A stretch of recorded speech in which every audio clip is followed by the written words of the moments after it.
Assalamualaikum warahmatullahi wabarakatuh.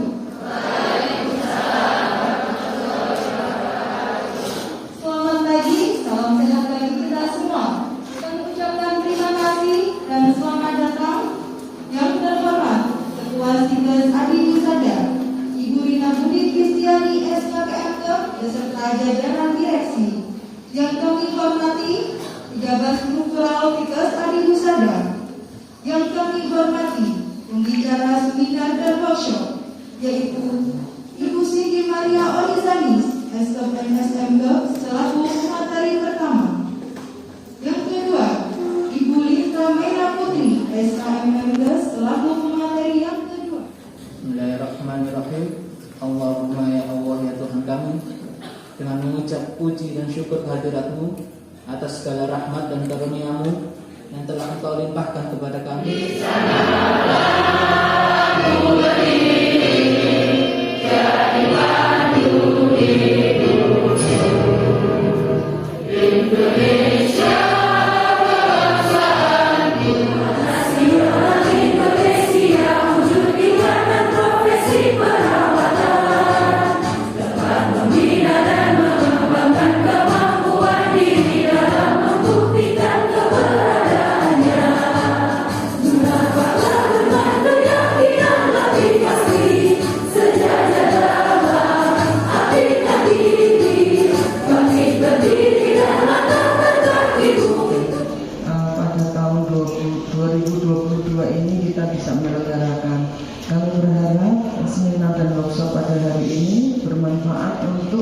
Seluruh peserta dan dapat dipraktekkan. Dia ada di Trenggalek.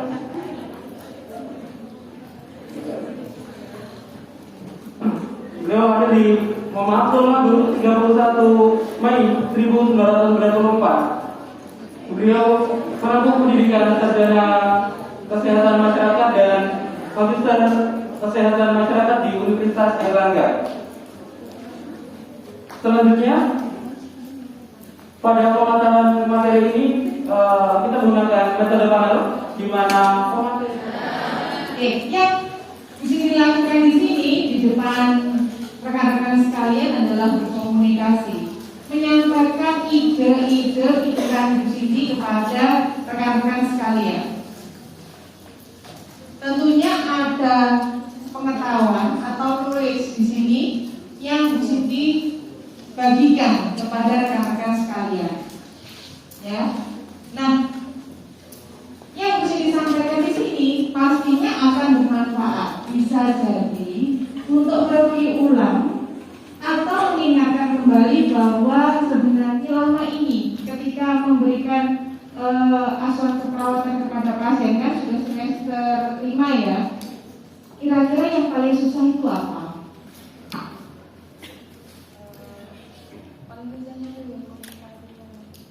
Ya, kenapa kok susah?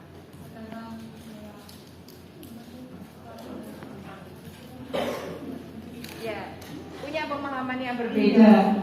Punya pemahaman berbeda itu bagus. Artinya apa? Sudah ada informasi yang masuk.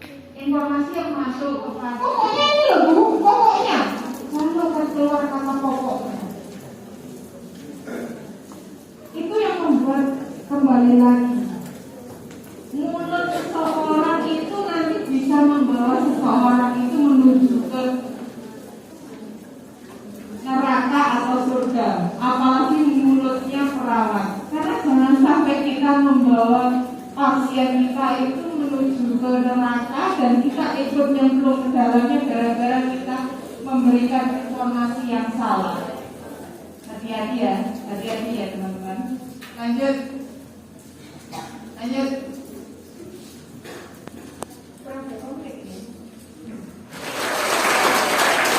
Baik, luar biasa sekali materi yang diberikan oleh Ibu Cindy. Sekarang waktunya ke materi kedua. Dipersilakan kepada Ibu Lita Mena Putri. Pertanyaannya apa?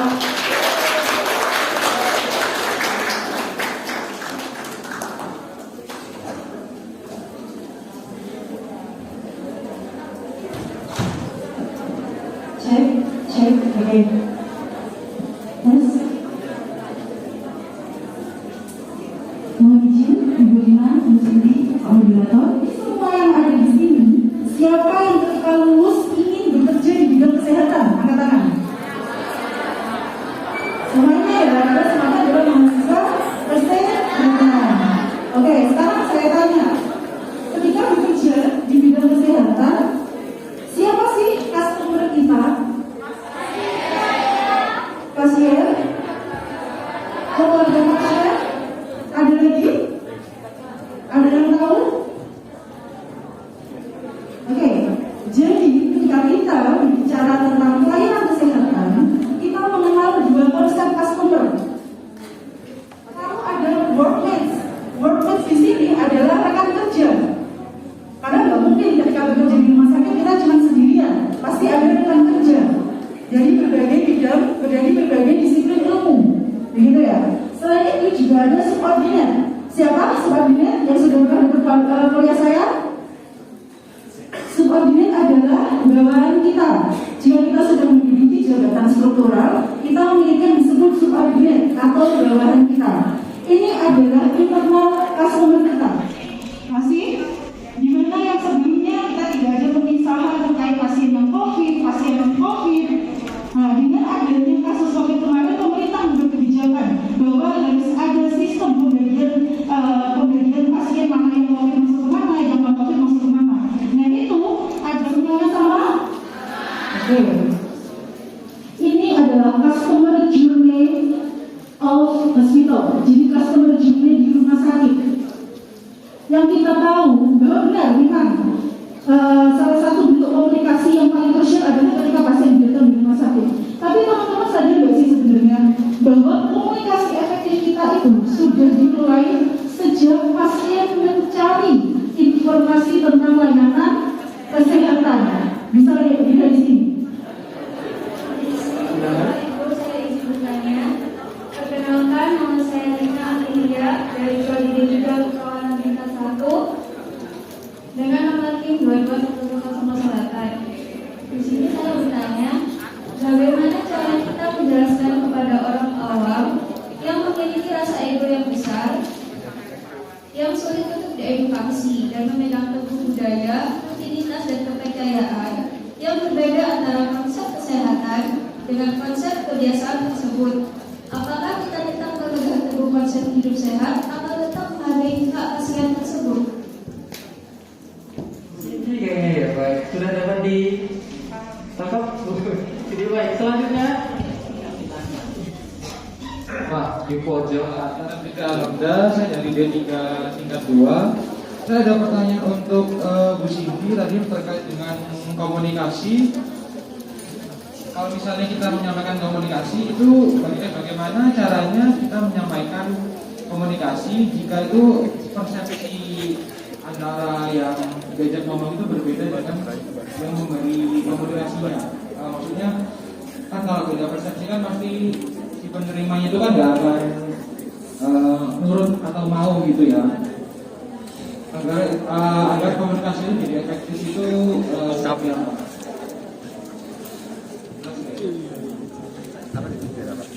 Terima kasih dari D3 Keperawatan. Langsung dua lagi aja ya. ARS dong, mana suaranya? ARS suaranya mana sih? Ayo ARS, ada yang lagi? Ayo silakan di bawah Pak ini. Pak ini. Oh, di sana dulu baik. Silakan.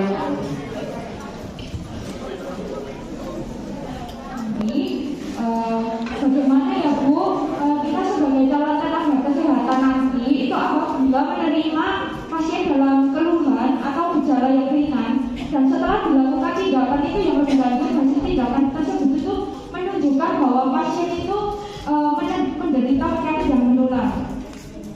Terus bagaimana kita sebagai tenaga kesehatan memberikan komunikasi yang efektif kepada pasien dan keluarga agar pasien dan keluarga tersebut bisa menerima. Kan terkadang itu pasien dan keluarga itu kayak nggak terima gitu loh Bu, ataupun kayak sebenarnya saya itu yang salah itu hasilnya saya gitu, atau saya lebih menolak gitu Bu. Jadi kita sebagai perawat perawat komunikasi yang efektif yang kita berikan kepada pasien itu seperti apa? Terima kasih. Saya bertanya kepada pembawa materi pertama yaitu Cindy. Bagaimana ya Bu, kita sebagai calon tenaga kesehatan nanti itu apabila menerima pasien dalam keluhan atau gejala yang ringan dan setelah dilakukan tindakan itu yang lebih lanjut, hasil tindakan tersebut itu menunjukkan bahwa pasien itu menderita penyakit yang menular. Terus bagaimana kita sebagai tenaga kesehatan memberikan komunikasi yang efektif kepada pasien dan keluarga agar pasien dan keluarga tersebut bisa menerima.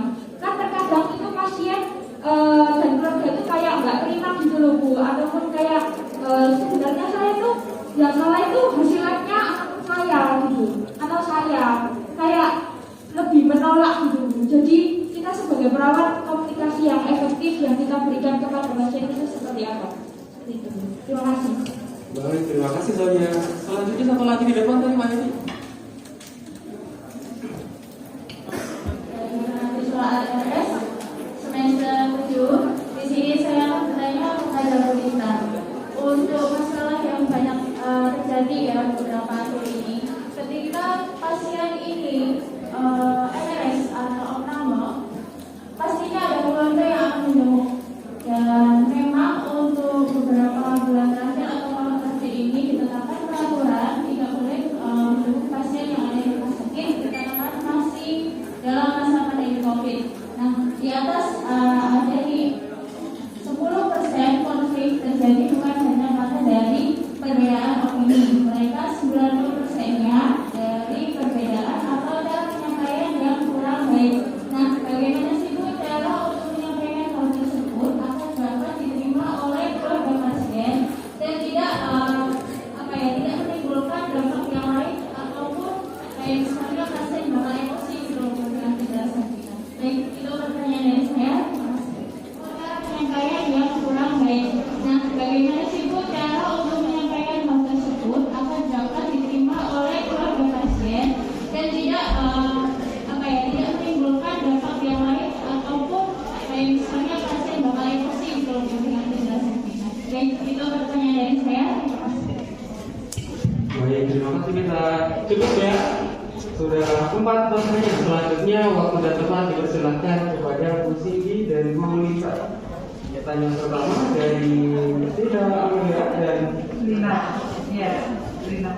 Baik, mungkin saya mau mencoba menjawab ya, karena ini juga secara praktis juga nggak mudah. Artinya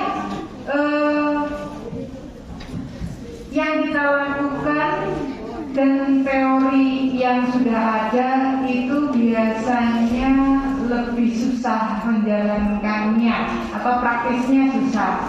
Mungkin yang sekaligus menjawab 2 pertanyaan yang hampir sama ya. Bedanya kalau pertanyaannya Lina itu adalah latar belakang dari komunikannya, sedangkan pertanyaannya Titan itu terkait dengan proses dari ketika informasi tersebut masuk. Tapi sama-sama dari faktor komunikan ya. Baik, susah sekali ketika kita menyampaikan informasi ketika ada penolakan dari komunikan tersebut. Artinya, ini menurut budaya yang ada di tempat saya itu seperti ini. Nah, pentingnya fase-fase yang harus diikuti dari komunikator itu di sini. Artinya apa? Kita harus mengorientasikan dulu bahwa tujuan kita itu menyampaikan informasi itu apa, terus kemudian apa dampak positifnya, terus kemudian apa manfaatnya. Tadi kembali lagi manfaatnya ketika mengikuti sesuai dengan instruksi yang sudah ada, itu penting.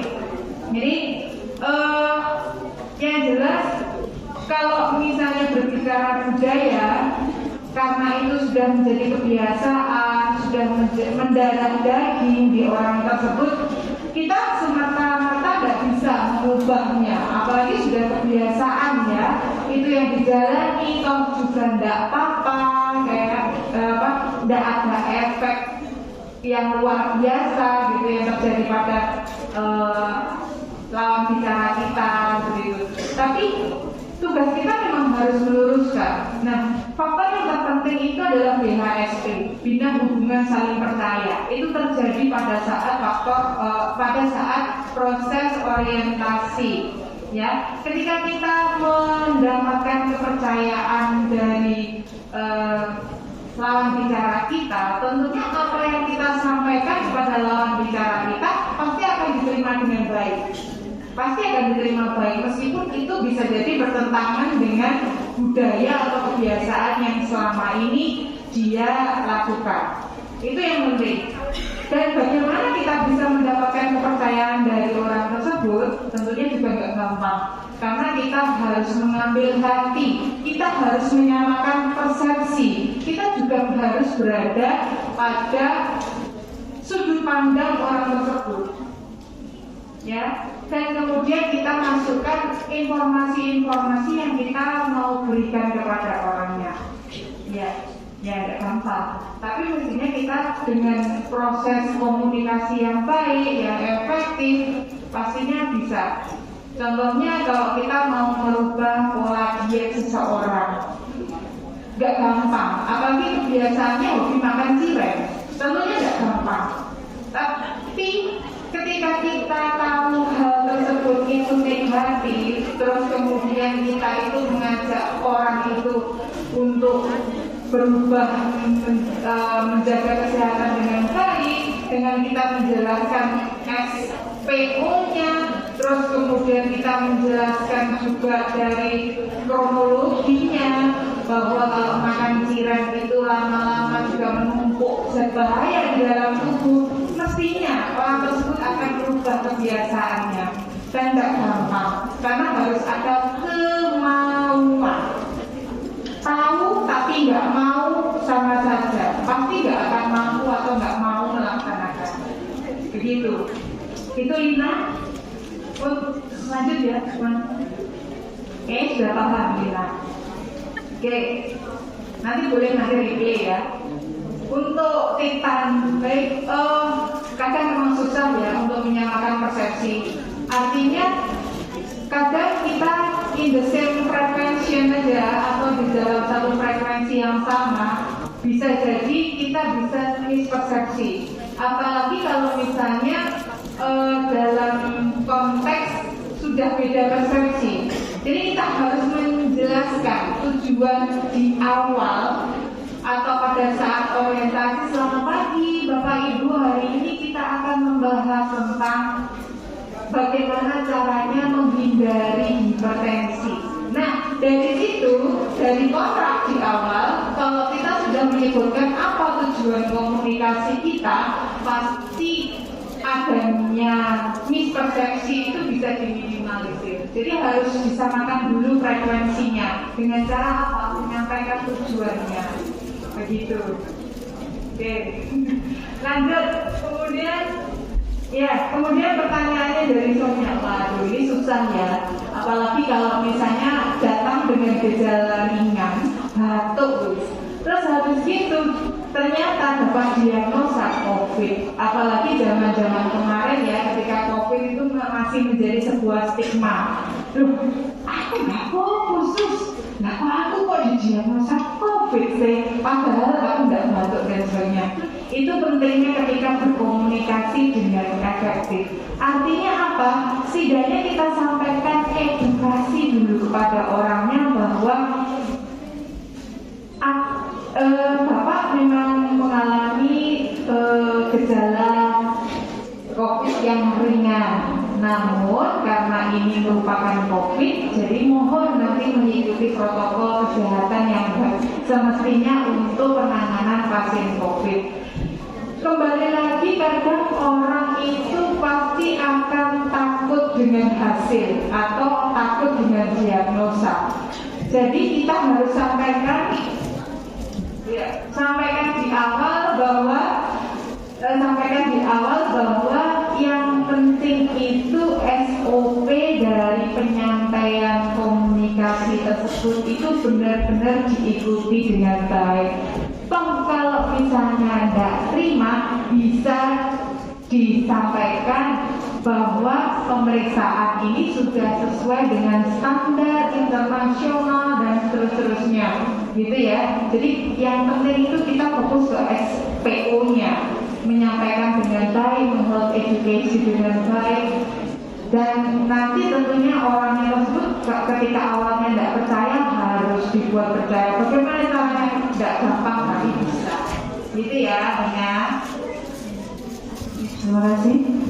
Terima kasih kepada Anita atas pertanyaannya yang tadi menanyakan bagaimana ketika di era COVID, kadang rumah sakit itu menutup layanan jenguk pasien. Nah, biasanya karena jenguk itu adalah merupakan suatu aktivitas sosial kekeluargaan dari pasien, ada yang langsung berbondong-bondong datang ke rumah sakit. Nah, kita harus pahami dulu dua hal, apakah memang si keluarga ini sudah tahu bahwa tidak boleh menjenguk tapi tetap ngeyel untuk datang, atau memang ketidaktahuannya sudah jauh-jauh dari Bangkalan datang. Nah, itu kita harus pastikan dulu, oke? Yang kedua adalah ketika menjenguk pasien itu tidak hanya satu orang yang menjenguk. Pasti kadang kalau mungkin dari Madura itu kalau budayanya pasti akan rame-rame bawa satu mobil berbarengan. Nah, cara yang paling gampang adalah kita panggil salah satu dari perwakilan pasien. Jadi memang ketika untuk menyampaikan komunikasi itu akan lebih susah ketika kita berkomunikasi dengan banyak orang yang mereka memiliki arogansi masing-masing. Jadi kita panggil satu mungkin kepala sukunya atau kepala keluarganya, kita sampaikan, mohon maaf Bapak, dengan sangat menyesal bahwa kami tidak memberatkan kunjungan pasien. Nah, setelah itu apa? Validasi emosinya. Kami memahami, pasti Bapak merasa kecewa karena Bapak tidak bisa menjenguk saudaranya, tidak bisa menjenguk kerabatnya di sini. Nah, pahami emosinya. Namun ini sudah sesuai dengan aturan yang diberlakukan di rumah sakit kami. Mungkin untuk kedepannya ketika ingin melakukan proses jenguk pasien bisa menghubungi dulu atau bisa melihat di informasi media sosial kami bahwa jam jenguk pasien adalah pukul sekian dari sampai sekian, jam jenguk pasien diperbolehkan dijenguk atau tidak, seperti itu. Dengan sangat menyesal, mohon maaf Bapak, kami belum bisa menerima kedatangan Bapak gitu. Jadi yang paling penting kita validasi emosinya, kita komunikasi satu arah dengan salah satu perwakilan, karena itu akan lebih gampang daripada kita berkomunikasi dengan banyak orang yang memiliki ego masing-masing. Seperti itu. Bisa diterima? Bisa. Terima kasih. Baik, luar biasa berkomunikasi kita ini. Pertama dulu. Abdul Habib, sarjana keperawatan nurse, lahir di Pamekasan 15 Mei 1976. Kemudian statusnya sudah menikah ya. Riwayat pendidikan beliau D3 keperawatan di Akper Sutomo Surabaya, lulus tahun 2001. Kemudian sarjana keperawatan UNER, lulus tahun 2005. Waktu itu 2003 kita masuk sama-sama ya Bapak ya di UNER. Kemudian nurse-nya selesai tahun 2006. Untuk riwayat organisasi, sejak tahun 2018 sampai dengan sekarang, Sekretaris 2 Ikatan Perawat Komunitas Kesehatan Jiwa Regional Jawa Timur. Kemudian riwayat pekerjaan dari tahun 1997, kemudian di tahun 2020 sampai dengan sekarang Kepala Seksi Asuhan dan Mutu Keperawatan. Kemudian menjadi dosen tamu beberapa kali di Stikes dan institusi lain di wilayah Jawa Timur. Dan beliau tahun 2006 sampai dengan sekarang juga menjadi pembimbing klinik di Rumah Sakit Jiwa Menur Surabaya. Kemudian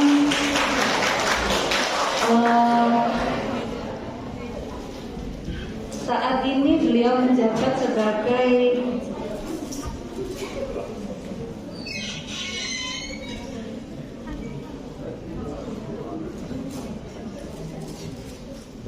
saat ini beliau menjabat sebagai subkoordinator rawat jalan dan IGD Rumah Sakit Jiwa Benar Baik. Untuk mempersingkat waktu ya, karena ini materi sangat penting dan menarik sekali, mohon untuk semua audiens menyimak, memperhatikan diskusi kali ini. Karena ini sisa-sisa gampang ya. Ada yang dari rumah sakit kah? Yang dari rumah sakit, yang sudah bekerja di rumah sakit, tentunya yang akan saya sampaikan ini makanan keseharian, apalagi rumah sakitnya sudah terakreditasi. Yang belum ke rumah sakit ini harus betul-betul diperhatikan, karena komunikasi kita itu bisa menjadi tolak ukur pasien kita itu selamat atau tidak. Ya, saya diminta Allah untuk menyampaikan itu siang hari ini. Baik ya. Komunikasi efektif itu sebetulnya bisa dilihat pertama itu mulai dari penampilan. Ya, alhamdulillah saya mungkin tidak akan banyak dikritik hari ini karena saya menggunakan seragam yang sudah ditentukan oleh rumah sakit. Ya, tapi saya boleh dong mengkritik ya Bu, mohon izin mengkritik. Tapi minta tolong minimal 60 menit di pelajaran saya, di materi saya akan mengatur bagaimana posisi duduk teman-teman di sini. Saya panggil teman-teman. Oke ya. Posisi duduknya kalau saya lihat dari awal saya masuk udah nggak karu-karuan. Anda belum siap memberikan pelayanan di rumah sakit ataupun di pelayanan tempat yang lain ya. Posisi dengan pelayanan di rumah sakit ataupun di pelayanan tempat yang lain ya. Posisi duduk yang benar itu, apalagi saat sekarang ini ya, kursi ini ada sandarannya, tetapi sandaran itu tidak boleh dipakai. Ya, sandaran tidak boleh dipakai. Yang perempuan kakinya rapat, yang laki-laki kakinya buka dikit ya. Oke, yang perempuan kakinya rapat, yang laki-laki ini. Langkah berikutnya adalah tahan perut. Tahan perut ya. Perutnya masuk. Oke. Perutnya masuk, secara otomatis dada ini akan diangkat. Ya, jangan kaku, relax, tahan perutnya. Langkah selanjutnya adalah kalau mau bicara silakan bicara dengan normal ya. Kalau mau apalah pokoknya normal, nafasnya harus normal dan lain sebagainya. Tahan, bisa ya. Mau jalan kek, mau apa, perutnya harus masuk. Ya, oke. Bismillah, mudah-mudahan teman-teman tahan dengan posisi yang seperti itu. Tapi sekiranya nanti akan menimbulkan gawat daruratan, ya. Tapi paling tidak teman-teman harus tahu bahwa posisi dalam pemberian pelayanan itu seperti itu kalau dahulu. Ya, oke. Baik, selamatkan pasien. Kalau kita sudah lihat bahwa ya landasan kita berkomunikasi memberikan pelayanan itu adalah keselamatan pasien, ya. Lihat dasar hukumnya. 2009 itu sudah ada Undang-Undang Nomor 44 ya tentang rumah sakit, di dalamnya diatur terkait dengan keselamatan pasien. 2011 ya, 2011 juga ada diatur tentang keselamatan pasien. 2017, nah ini yang dipakai sampai dengan sekarang, keselamatan pasien, yang mana di dalamnya itu ada poin penting, yaitu berkomunikasi secara efektif itu diatur, ya, terutama antar PPA. Jadi kalau Bu Lika ya, secara kedua tadi itu mengatakan bahwa mohon maaf, gitu kan, itu kan kata-kata kuncinya di situ, ya, keywordnya di situ ya. Hati-hati dengan penggunaan kata-kata maaf. Hati-hati kalau ada pelayanan, ya. Maaf atas kesalahan yang kami perbuat. Jangan sampai ngomong seperti itu. Maaf atas ketidaknyamanan. Dan hati-hati dengan kata-kata maaf, meskipun itu adalah apalagi kerja di rumah sakit jiwa. Saya tidak butuh perawat yang tidak komunikatif. Saya tidak butuh perawat yang pakai ilmu kebatinan. Ya, semua harus prestisius, semuanya harus pandai berkomunikasi. Karena yang akan kita layani adalah pasien sakit. Ya, pasien sakit itu mau sakit apapun banyak maunya. Karena kondisinya yang membuat dia harus minta ini minta itu, terutama perhatiannya. Nah, disinilah kita dituntut supaya kita tetap to the point, artikulasinya jelas dan tidak berbelit-belit. Ya, susah. Saya tidak mau dengar nanti mahasiswa ini misalkan praktek ke rumah sakit jiwa manapun dikasih pasien yang diam, Pak, pasien saya nggak dapat data, pasiennya menang, nggak gelap ngomong. Dikasih pasien yang banyak ngomong, Pak, aku bingung nulisnya sekondi. Ya, dari mana saya nulisnya? Pasiennya nggak bisa diam, misalkan begitu. Nah, fungsi kita itu adalah di situ. Gimana kita bisa memahami pasien? Dan komunikasi itu bukan hanya komunikasi verbal, non verbal pun jadi. Ya, oke, ya. Lanjut. Apa yang dihargai oleh orang, perhatikan penampilannya. Mohon maaf, ada yang gemuk nggak di sini? Ada yang merasa gemuk nggak? Ada yang merasa gemuk? Yang merasa gemuk? Saran saya yang merasa gemuk, supaya orang tidak fokus pada kegemukan Anda, beranilah menggunakan pakaian yang wow, kayak di sini. Ya, saya tidak mengatakan di sini gemuk, enggak, ya. Musim yang dulu dengan yang sekarang berbeda. Pakailah yang membuat orang itu melihat tidak fokus pada tubuh Anda, harus fokus pada penampilan Anda. Tetapi harus melihat juga, ini cocok nggak kalau saya pakai kuliah? Ini cocok nggak kalau saya pakai memberikan pelayanan kepada pasien? Seperti itu, ya, kayak lanjut. Nah, bagaimana aplikasi komunikasi efektif dalam pelayanan? Ya, orasiologi, perawat A, perawat B, dokter A, dokter B itu sama cara ngomongnya, sehingga keselamatan pasien di sini terjaga. Lanjut.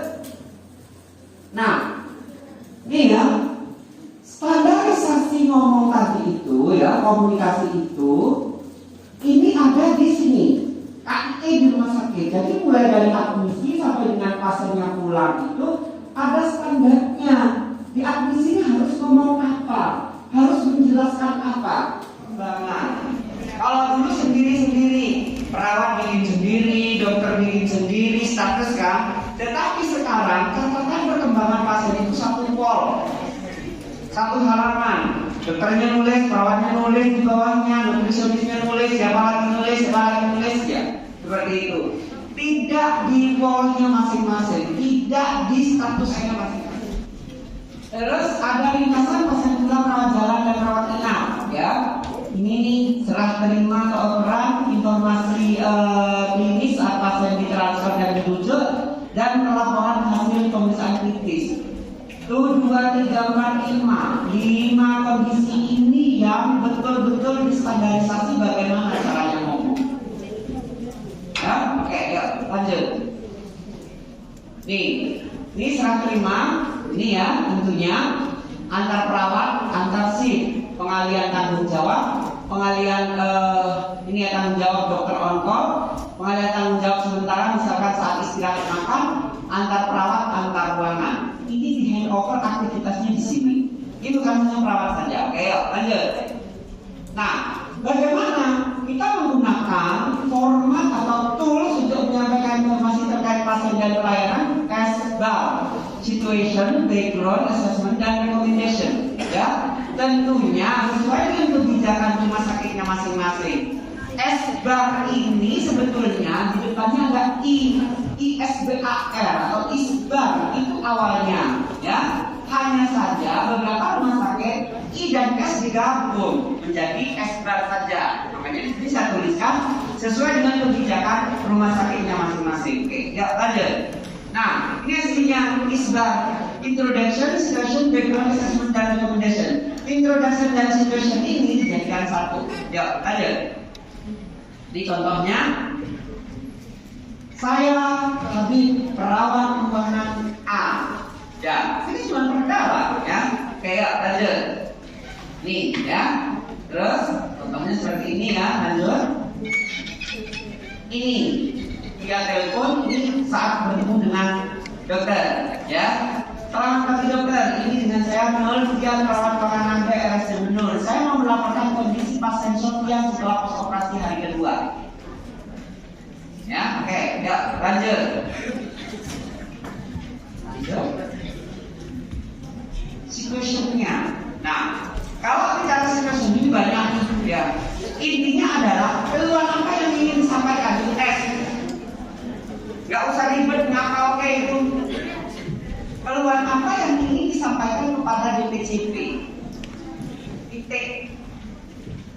tidak usah panjang kali lebar. Oke, yuk lanjut.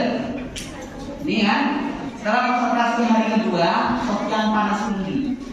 Kalau kasus jiwa, ini contohnya.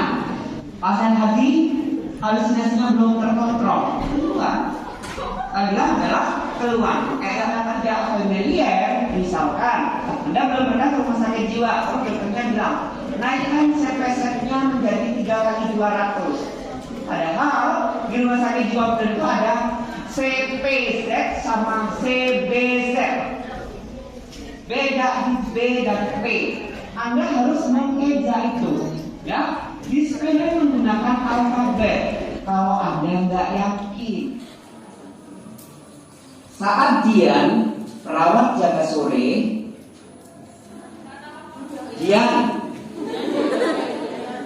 perawat Dian saat jaga sore menemukan pasien mual, muntah yang sulit untuk dihentikan sehingga asupan sulit masuk. Oke. Terapi yang diberikan oleh dokter saat masuk, terapi yang diberikan dokter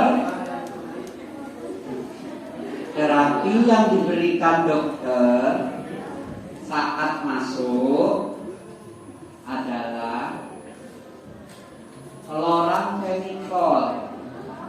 Kloram, wes tulis saja kloram gitu. Yang penting Anda cara menyampaikannya nanti kita skripsi. Sudah KTI, ini sebagai landasan. Jadi kalau adik-adik membuat KTI, adik-adik membuat karya tulis ilmiah, berdasarkan ini, jangan berdasarkan aku mau nggak judul apa ya, aku mau nggak skripsi apa ya, aku mau nggak KTI apa ya. Lihatlah di sekitar adik-adik, ada nggak ini? Nah, kalau ada ini, ya ini yang kita buat bahan. Ya. Komplain terjadi karena adanya ketidaksesuaian antara kenyataan dan harapan yang diinginkan.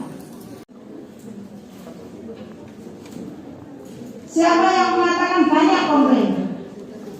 Oke, Mbak, kira-kira komplainnya apa saja, Mbak? Mbak yang belakang?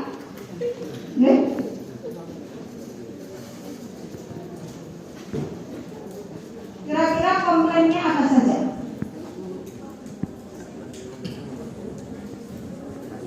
Mohon maaf Bu Hera, meninggalkan waktu 5 menit lagi. Oke. Kira-kira komplain yang ada di rumah sakit itu apa saja?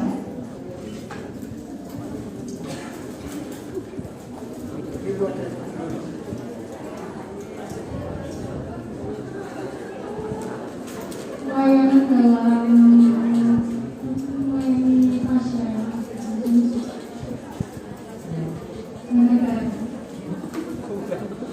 Oke, jadi yang banyak dikomplain adalah pelayanan, gitu ya, pelayanan.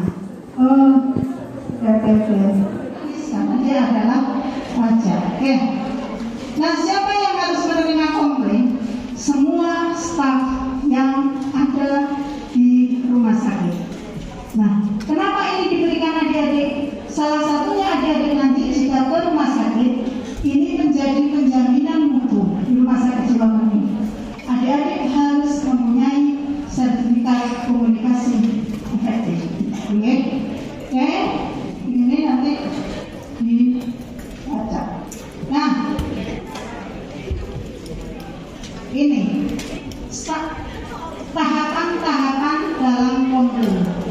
Yang pertama adalah kenali siapa yang komplain. Yang kedua, motif komplainnya apa? Tadi siapa yang komplain? Motifnya apa? Motif komplain ada yang ingin cari perhatian, ada yang untuk perbaikan, ada yang tujuan tertentu. Nah, kira-kira kalau Pak Gubernur tadi komplain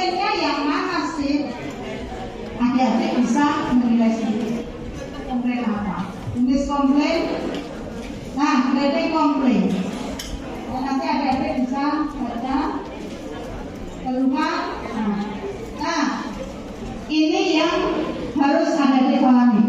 Yang pertama adalah jangan menanggapi keluhan secara pribadi. Karena pelanggan itu marah bukan pada Anda, tetapi pada situasinya. Selalu mengambil jarak secara profesional. Jadi jaraknya harus selalu dijaga. Jangan terlalu dekat. Kalau bisa ada di samping komplainer. Perlihatkan simpati dan empati.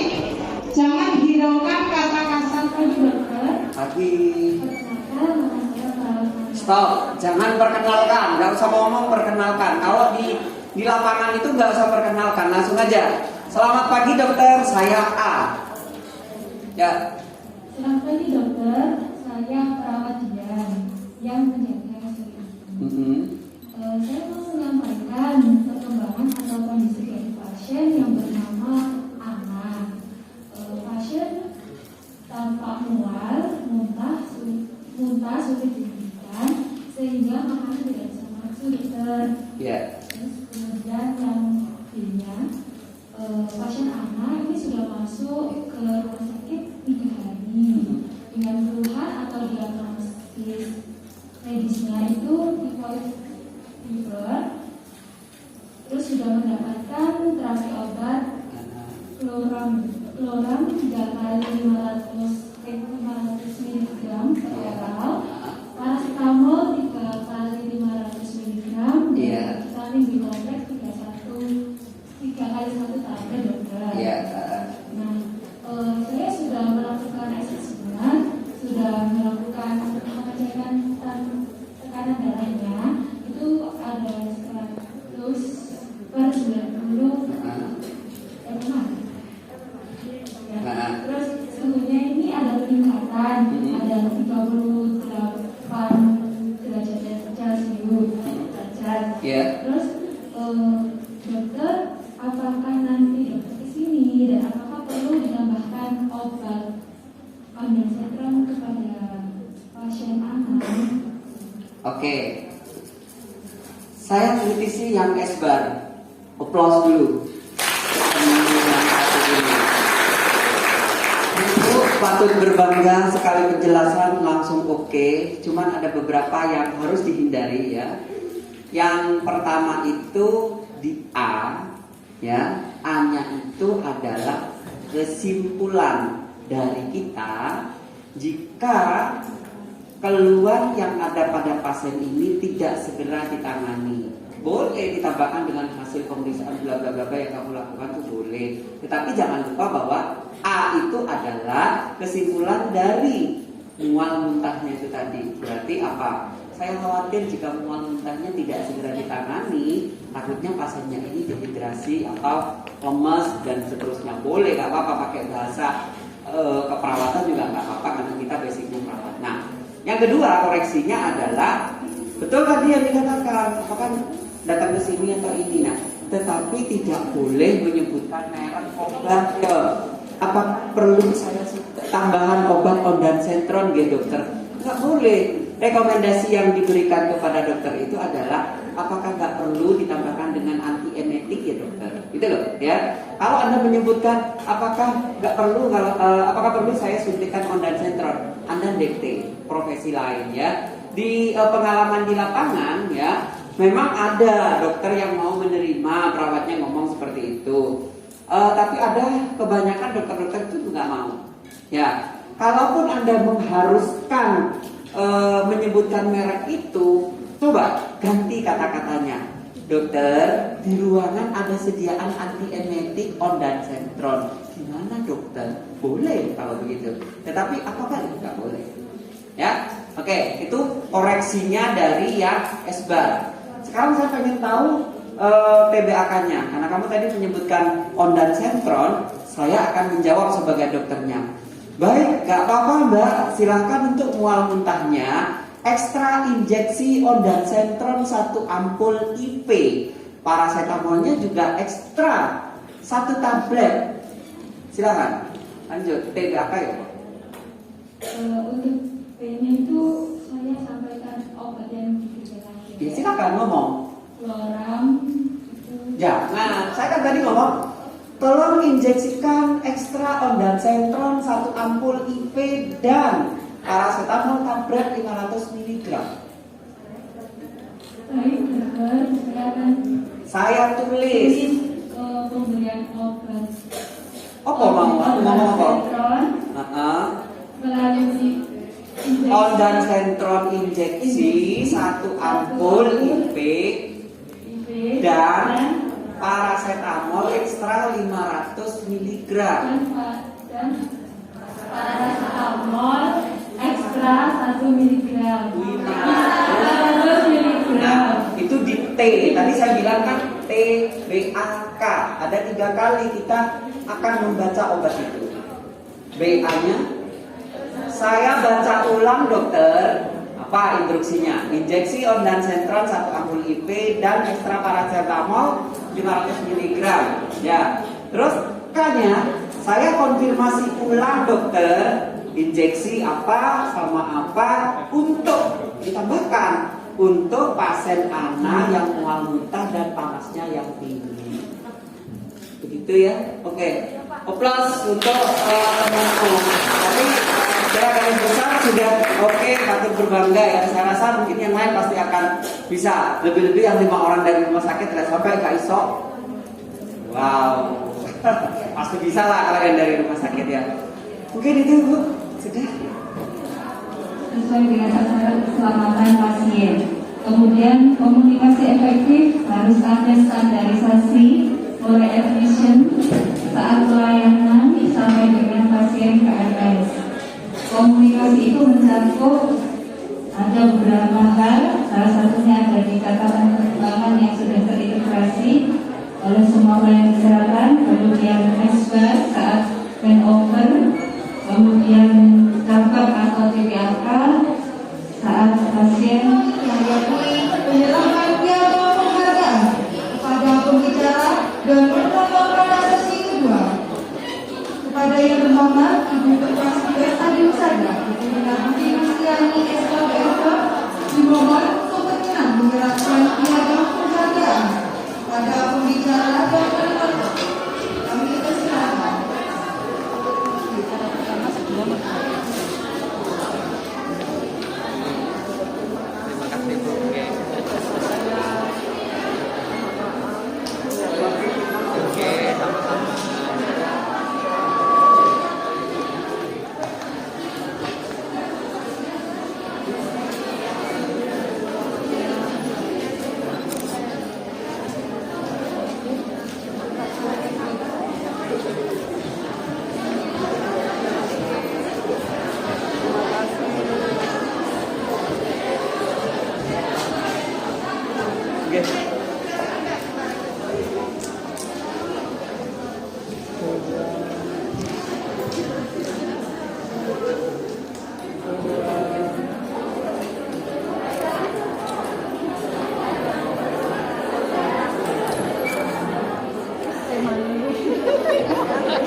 Mantap ya.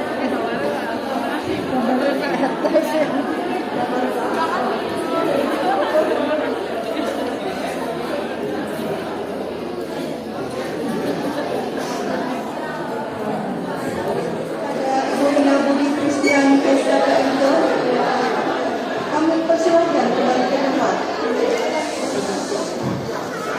Sekali lagi kita berikan tepuk tangan yang meriah kepada peserta yang beruntung pada penikmat dan makan hari ini.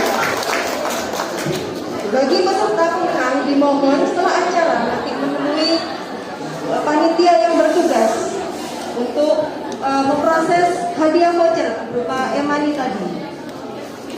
Bagi peserta lainnya yang belum beruntung mendapatkan hadiah, sejatinya keberuntungan itu tidak hanya bersifat material, Namun ilmu yang bermanfaat merupakan bentuk keberuntungan yang sangat berharga dan patut kita syukuri.